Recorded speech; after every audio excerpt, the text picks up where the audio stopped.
হরে কৃষ্ণ বন্ধুরা, আজ আমার বড় মেয়ের হাতের একটা কাজ নিয়ে তোমাদের সামনে চলে এসেছি।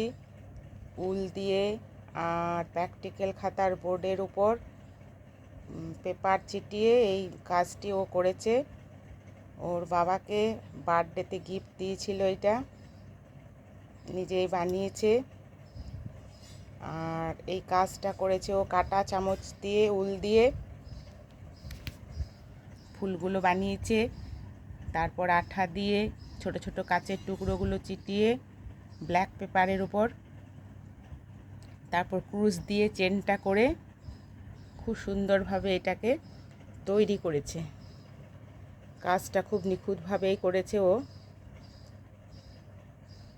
হাতের কাজের অনেক কিছু জিনিস ওর কাছে থেকে গেছে। যখন শান্তিনিকেতনে ছিল তখন নানা রকমের হাতের কাজ তৈরি করতো এবং সেগুলো খানিক খানিক রয়ে গেছে। যখন ফাঁকা সময় পায় তখন ও বসে টুকটাক করে করতে থাকে।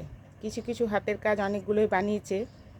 আমি মাঝে মাঝে একটা করে ভিডিও তোমাদের সাথে শেয়ার করব। তো এই হাতের কাজটি তোমাদের কেমন লেগেছে লাইক কমেন্ট করবে, পারো তো একটু শেয়ারও করে দিও। সিম্পল এক গোলা উল দিয়ে আর ছোট ছোট এই কিছু জিনিস দিয়েই ও এই কাজটাকে রেডি করেছে।